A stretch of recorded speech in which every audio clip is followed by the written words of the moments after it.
Hello दोस्तों, good morning all of you. स्वागत है आप सभी का आपका अपना YouTube channel my education point में। तो देखिए, इस वीडियो में हम चर्चा करेंगे अधिगम के मुख्य नियम और गौड़ नियम। देखिए, जो अधिगम के मुख्य नियम और जो गौड़ नियम दिए थे वह थॉर्नडाइक E.L. थॉर्नडाइक महोदय ने दिए थे। किसने दिए थे? E.L. थॉर्नडाइक महोदय। देखिए, जो थॉर्नडाइक महोदय ने नियम दिए थे कि अधिगम के मुख्य और गौड़ नियम। देखिए, जो अधिगम के मुख्य नियम हैं मुख्यतः 3 हैं।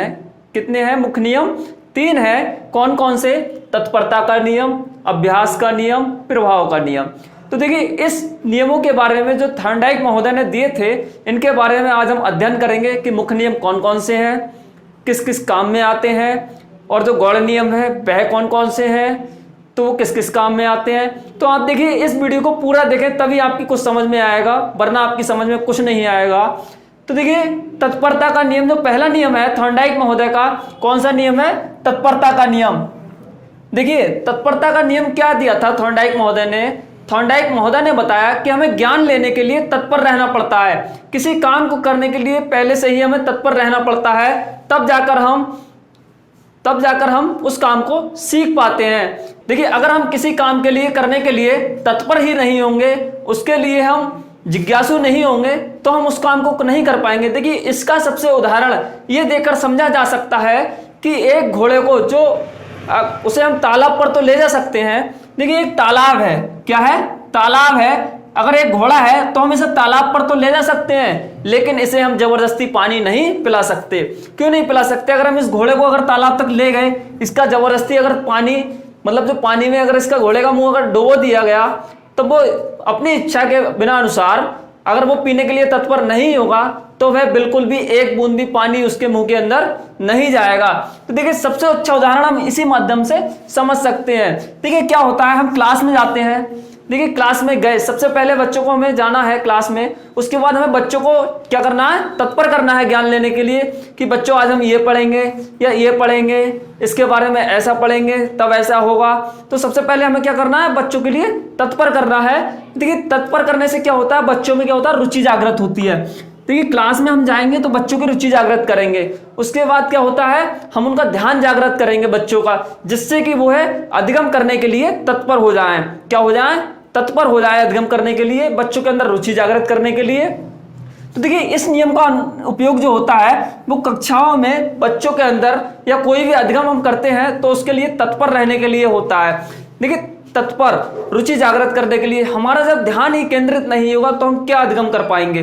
देखिए, जब हमारा ध्यान केंद्रित होगा या हम उस ज्ञान को लेने के लिए तत्पर होंगे, तभी हम कुछ ना कुछ अधिगम कर सकते हैं। देखिए, जो थॉर्नडाइक का जो दूसरा मुख्य नियम है, क्या है? अभ्यास का नियम। क्या है? अभ्यास का नियम। देखिए, अभ्यास का नियम।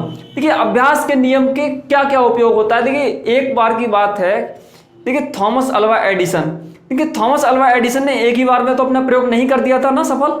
जो उन्होंने बल्ब बनाया था, बल्ब तो उन्होंने एक बार में नहीं बनाया था ना, बार बार उन्होंने अभ्यास किया, बार बार उस काम को करने का प्रयत्न किया, तब जाकर उनसे कहीं जाके बल्ब का आविष्कार हो पाया था। और उन्होंने शायद पता नहीं कितनी बार ये क्रिया दोहराई होगी, तब जाके बल्ब का आविष्कार हुआ होगा। तो देखिए, अभ्यास का नियम हमारी जो अधिगम करते हैं हम, उसमें लागू होता है। किस में होता है? देखिए, किसी भी अगर प्रकार की हम कला सीखेंगे तब भी उसमें अभ्यास के नियम का प्रयोग होगा। देखिए, जैसे कि लेखन सुधार, बच्चे का अगर लेख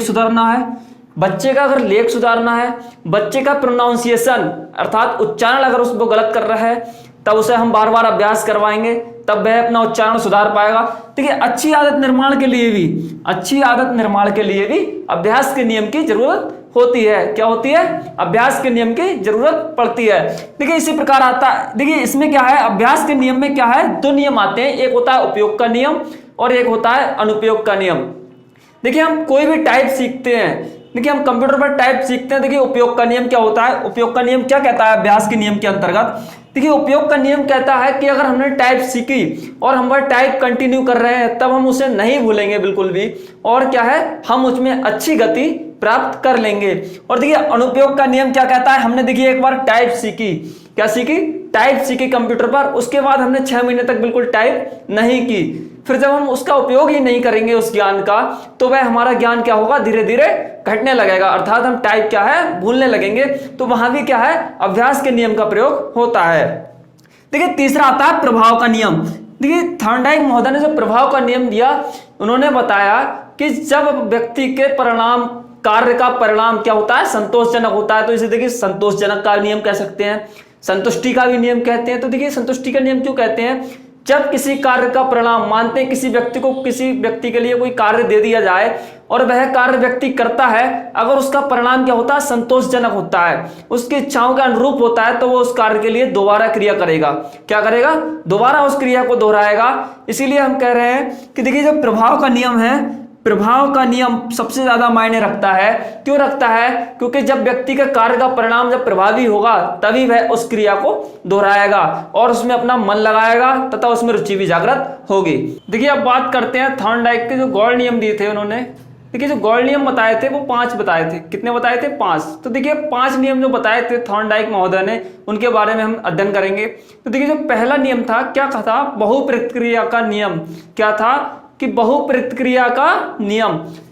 देखिए बहुप्रतिक्रिया का नियम दिया था उन्होंने, क्या था कि हम बार बार इस क्रिया को करेंगे, उससे हम सीखते हैं क्या होता है। जैसे देखिए कौन कौन से इसमें आते हैं, टाई की गांठ लगाना भी आता है, गाड़ी चलाना भी आता है, कंप्यूटर चलाना भी आता है। इसी बहुप्रतिक्रिया के नियम के माध्यम से हम सीखते हैं। क्या होता है, बहुप्रतिक्रिया के नियम से सीखते हैं।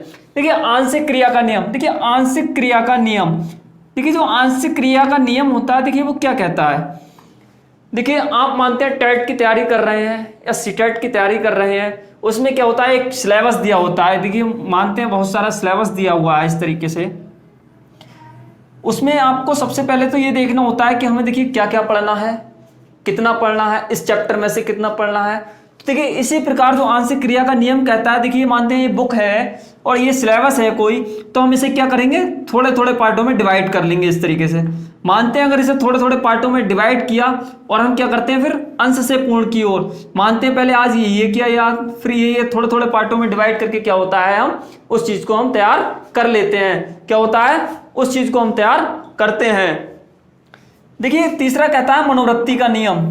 देखिए थॉर्नडाइक महोदय ने जो दिया था, थॉर्नडाइक महोदय ने दिया था मनोवृत्ति का नियम। देखिए मनोवृत्ति का नियम क्या होता है, गौड़ नियमों में सबसे ज्यादा इंपॉर्टेंट है। क्या कहता है मनोवृत्ति का नियम, कि अगर व्यक्ति की मन की चेतना ही अगर उसके लिए जागरूक नहीं होगी ज्ञान प्राप्ति के लिए, तो वह कैसे कर पाएगा। देखिए एक साइंस में वैज्ञानिक हुए हैं, देखिए जो साइंस में वैज्ञानिक थे उनके टीचर ने क्या था, स्कूल में जब वे गए थे तो टीचर ने लिख के दे दिया था कि पेपर में कि हम इस बच्चे को नहीं पढ़ा सकते। लेटर पे एक जारी कर दिया था स्कूल से उन्होंने और कहा था कि हम इस बच्चे को बिल्कुल ही नहीं पढ़ा सकते, आपका बच्चा बिल्कुल गधा है, ये है वो है, हम इसे बिल्कुल नहीं पढ़ा सकते, ये कुछ भी आगे अपनी जिंदगी में नहीं कर पाएगा। जब वह अब उस लेटर को लेकर घर पहुंचे तो उन्हें पढ़ना नहीं आता था, तो उन्होंने अपनी मम्मी को दिखाया, बोले मम्मी इसमें क्या है। तो उनकी मम्मी जी ने बताया कि बेटा इसमें लिखा है कि आप आगे चलकर बहुत बड़ा करोगे। क्या करोगे, बहुत बड़ा करोगे। और देखिए उन्होंने अपनी मम्मी की बात का पालन करते हुए, उन्होंने अपनी मम्मी की बात का पालन करते हुए एक बहुत बड़े आज क्या हुए, साइंटिस्ट बने थे। देखिए तो क्या था, आत्मीकरण, अर्थात उन्होंने क्या हुआ, आत्मीकरण का नियम का लागू हुआ। देखिए वहां पर देखिए आत्मीकरण क्या हुआ कि आत्मीकरण का वहां जन्म हो गया। उनकी मम्मी ने कह दिया कि आप तो आगे चलकर बहुत बड़ा करोगे। देखिए जो 5वां नियम है साहचर्य परिवर्तन का नियम। क्या, देखिए जो साहचर्य परिवर्तन का नियम एडवर्ड E.L. थॉर्नडाइक महोदय के अनुसार क्या कहता है।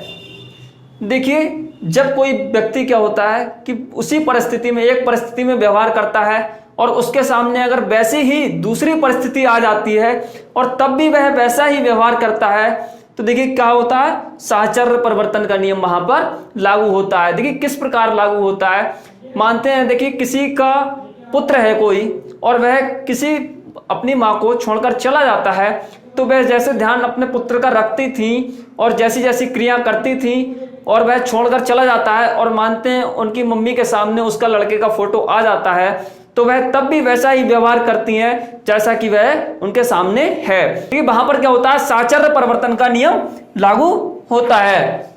देखिए अगर आपको ये वीडियो अच्छी लगी हो तो इसे लाइक करें, शेयर करें और आपने अभी तक चैनल सब्सक्राइब नहीं किया है तो सब्सक्राइब करें ताकि आने वाली हर वीडियो का नोटिफिकेशन आपको सही समय पे प्राप्त हो सके। धन्यवाद।